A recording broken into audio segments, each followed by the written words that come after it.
kind of like my ideal bedtime story. When I was younger, my dad used to tell me bedtime stories, and they always had some sort of dark plot going on.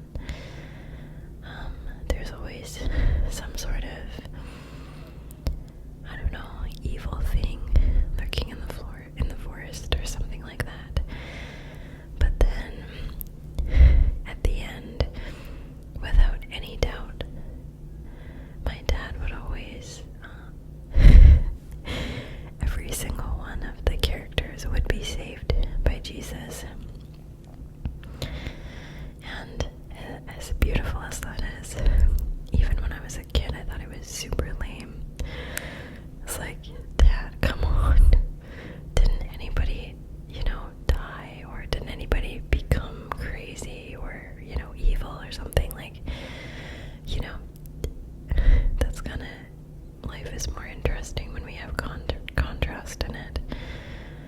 And it kind of makes me excited for heaven, because I can't imagine what life would be like without that dark and light contrast.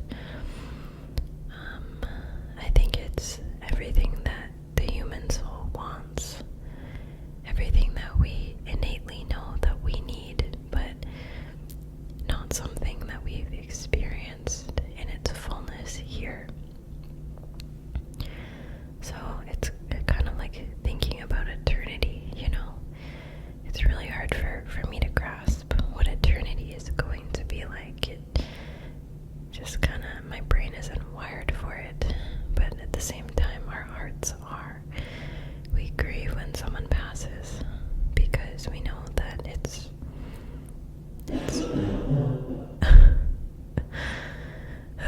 sorry about that. My cat has a cough.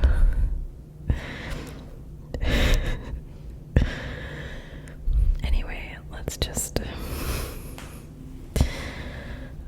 get into this. So, we are gonna start with the attack on Job's health. One day, the heavenly beings came to present themselves before the Lord, and Satan also came among them to present himself before the Lord. The Lord said to Satan, "Where have you come from?" Satan answered the Lord, "From going to and fro on the earth, and from walking up and down on it." The Lord said to Satan, "Have you considered my servant Job? There is no one like him on the earth, a blameless and upright man, who fears God and turns away from evil. He still persists in his integrity, although you incited me against him to destroy him for no reason."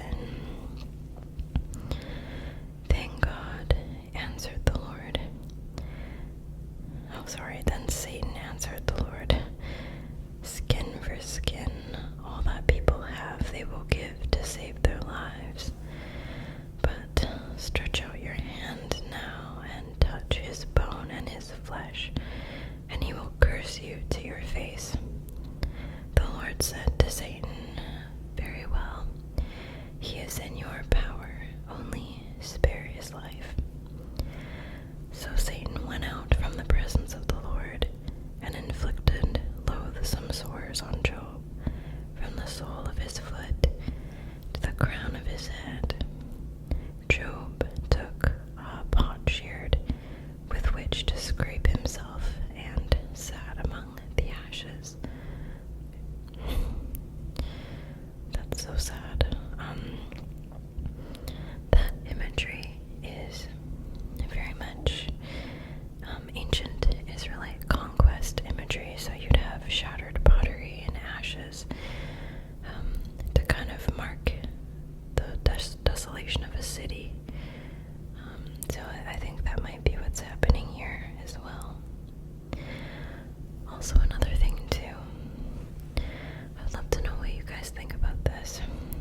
I'd mentioned in my previous video that the book of Job, I think I mentioned, it is one of the oldest books in the Bible. It's very ancient, and it was thought to be written by multiple scribes, and the scribes in the book of Job are going back and forth with one another. And just really intricate work, right? And I just, kind of unrelated, but I find it really fascinating that you have God being willing to let someone be cursed, and God allowing Satan to do those things to humankind, because that's the narrative that we're reading, right? So I just think it's a really interesting ancient insight into how God worked, how he works, because I mean, at the end of the story, spoiler alert, we see that at the end of the day, it really does strengthen Job's resolve in a lot of ways. And you see that Job is better for it at the end, and that his integrity shines through even brighter than it was before. But it can be pretty tough reading about the fact that the Lord allows things like that into our lives when he could stop them. So it's just kind of it's an interesting thing to think about and to ponder in our own lives and our own interactions with God too, you know. It's like how to approach God when we consider the reality that a lot of really terrible things do happen in our own lives and in the world in general. And at the end of the day, God allowed them to happen. So, and that's not to say that God isn't good. God is love. But it's an interesting thing to ponder, and I think it's something that we don't think about as often as we perhaps should, because at the end of the day, these are the questions that a lot of people do have about God. So, interesting thing to ponder. I actually would really love to do a series on that. Just The Problem with Pain by C.S. Lewis. I haven't read the book, but I've heard that it has quite a few really, really good answers for that. But yeah, it would be kind of neat to go through an apologetics sort of set of videos and create those, because those are actually practical. Yeah, but anyway, okay. So let me know if you think that's a good idea. I think it's a good idea, so I probably will do it, but I'd love to know if you like the idea. So, alright, now we have Job's 3 friends. Everybody loves these guys, right? Okay. Now, when Job's 3 friends heard of all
curses the day he was born. After this, I'm gonna try to hold this up. After this, Job opened his mouth and cursed the day of his birth.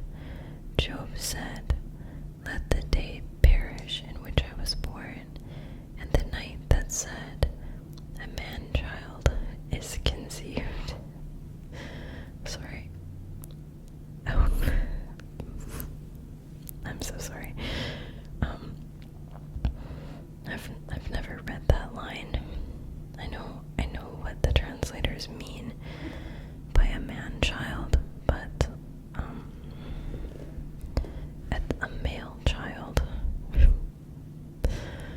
I feel like that shouldn't be as funny to me as it is, but anyway, okay. Let that day be darkened. May God above not seek it, or a light shine on it.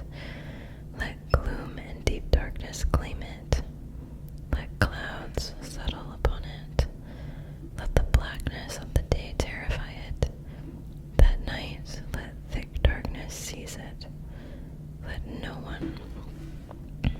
not rejoice among the days of the year. Let it not come into the number of the months.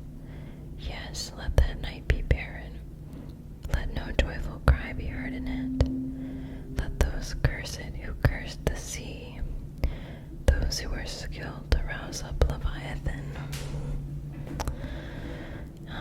If you're not familiar with what the Leviathan is, it is the symbol, one of the symbols of chaos in ancient Hebraic myth.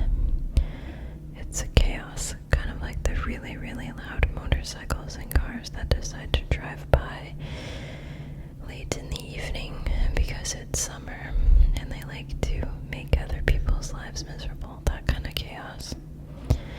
Highly relatable to anyone who lives in an urban area in the spring or the summer.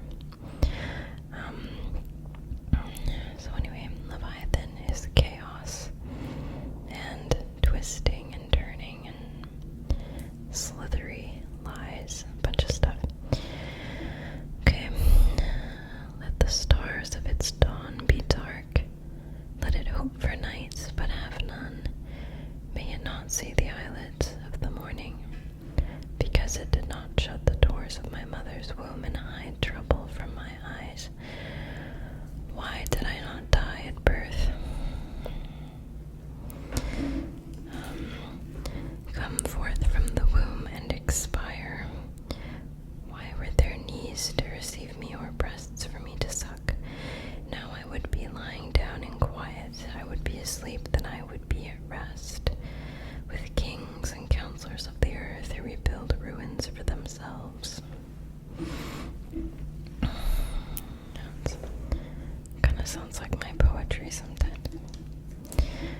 Or with princes who have gold, who fill their houses with silver.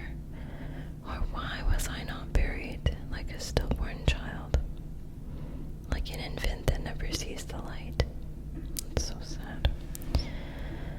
There the wicked cease from troubling, and there the weary are at rest.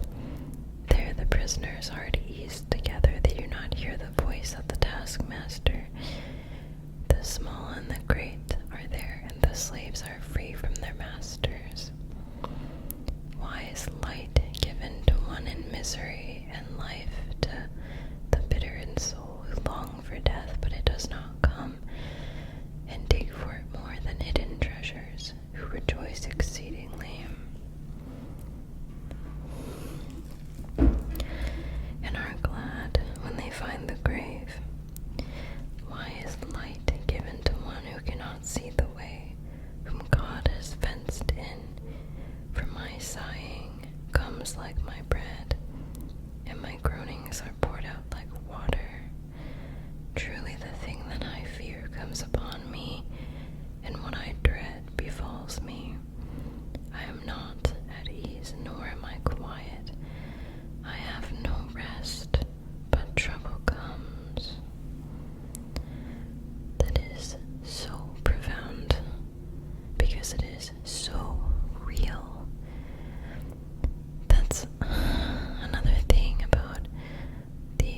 Psalms and the laments in the Bible is people do not hold back when they are experiencing pain in their lives. The pain might be really, really great, but they can say to God, "This is terrible." I mean, for Job to be able to express himself in that kind of a way is just really beautiful. God, I know we say this a lot in Christian churches, but God really legitimately loves who He's made us to be, and that also, believe it or not, includes our emotions, our deepest, darkest emotions. We need to realize that we can feel comfortable letting God know what's going on in our hearts. So, just as a little reminder that it's totally and completely okay for us to go to God when we are so broken and so miserable, and we have nothing else but to just scream at the sky. He is so present. He's so there for us. He's there for you. So, just as a reminder, if you're going through a tough time right now, He wants to hear what's going on, and He wants you to be real. Even when we can't, even when we don't even know how to be real, we can always ask God to help us be real, and He will guide us. So, you're allowed to be real. Okay. This guy's name, Eliphaz. What kind of animal does that sound like to you? Elephant, right? Whenever I read that, I'm like, Eliphaz. But it sounds like an East Indian dish combined with an elephant, like Jeffreezy or something. I don't know, whatever. My brain. So when I read it, that's what I read. Elephant curry. So Eliphaz speaks. Job has sinned. Oh man. Yeah. Then Elephant Curry, the Temanite, answered, "If one ventures a word with you, will you be offended? But who can keep from speaking?" This guy is kind of a tool. Okay. Just gonna lift this up. Okay. See, you have instructed many. You have strengthened the weak hands. Your words have supported those who were stumbling, and you've made firm the feeble knees. But now it has come to you, and you are impatient. It touches you, and you are dismayed. Is not your fear of God your confidence, and the integrity of your ways your hope? Think now, who is that?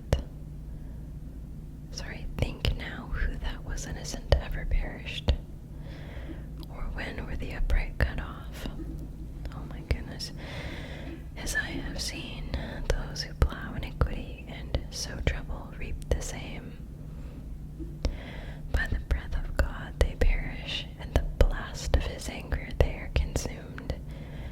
The roar of the lion, the voice of the fierce lion, and the teeth of the young lions are broken. The strong lion perishes for lack of prey, and the whelps of the lioness are scattered. Now a word came stealing to me, my ear received the whisper of it. Amid thoughts from visions of the night, when deep sleep falls on mortals, dread came upon me in trembling, which made all my bones shake.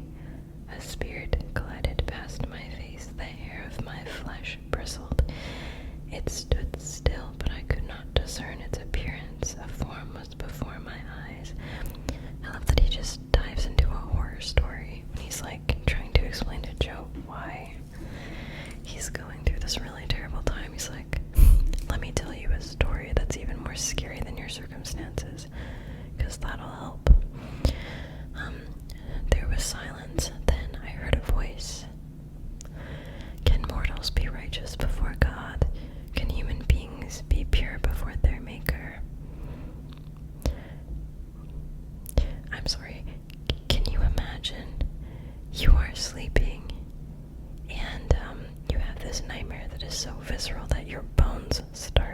breaking, and there's a spirit brushing up against your face, and then there's this voice that says to you, can mortals be righteous before God? Can human beings be made pure before their maker? Can you imagine? I'd be like, just kill me. Like, I'm done. I don't want to be here anymore. How is this comforting at all? I mean, it's kind of true without Jesus, but anyway. Even in his servants he puts no trust, and his angels he charges with error. How much more then those who live in houses of clay, whose foundation is in the dust, who are crushed like a moth? Between morning and evening they are destroyed. They perish forever without any regarding it. Their tent cord is plucked up within them, and they die devoid of wisdom. Wow, okay. Also, just as a note, I know that I can make light of things sometimes, and I do find things entertaining, and I know that there are some people who, I'll just put it this way, I'm not trying to be irreverent, I'm just trying to engage with the text in a way that actually relates to me and makes sense to me, and in a way that resonates with the way that my personality works. And so yeah, I'm not trying to be irreverent in the slightest, just so you know, but interacting with it like a story and seeing these humans do these human actions and just diving into their psychological state is helpful for me, instead of just reading it like a flat kind of, oh, that's what it says, so I'm not gonna, dissect it at all. I'm just gonna read it and just ingest it as it says it, and I'm not gonna add any of my own input into it.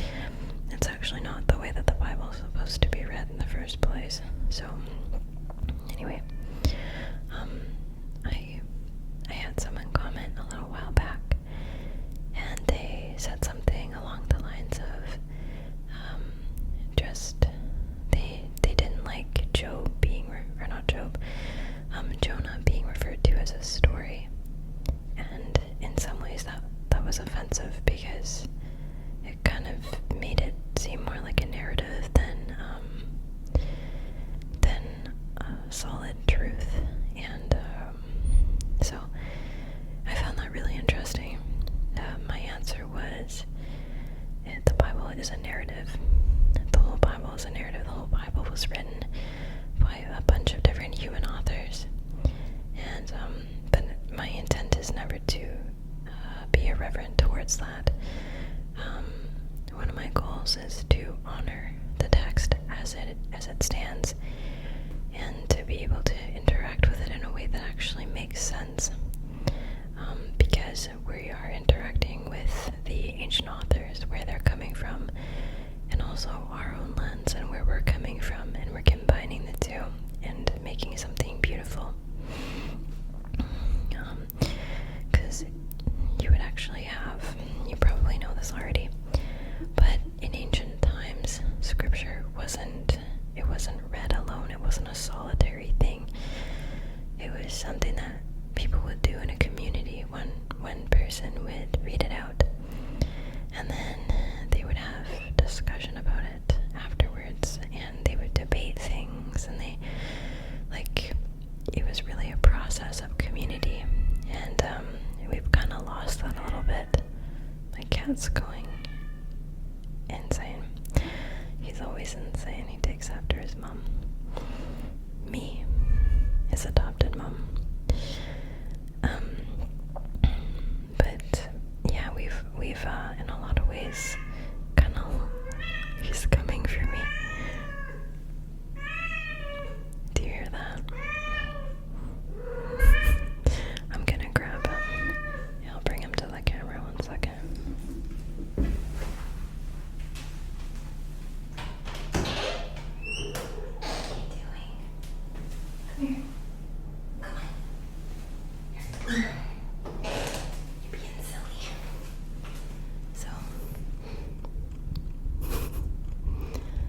This is the one who likes to interrupt the most out of everybody. You wanna look at the camera? Do you wanna look up, baby? Can you hear him purring? Yeah. Just want me to hold you. Okay.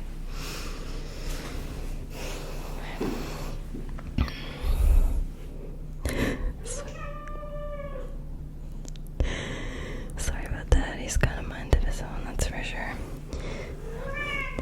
He's very, very needy.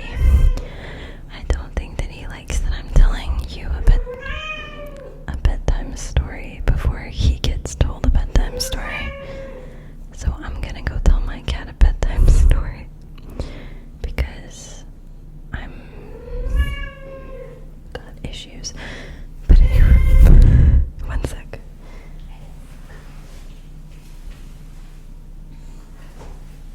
That's enough. That's enough. So anyway, do you wanna say hello? Do you wanna say hola? Do you wanna say hola? He's so comfy and cozy, but he's very, very finicky. He's only a year old. Anyway, I should go because you probably don't want to hear him screaming. I love you guys. And we will jump back into Joe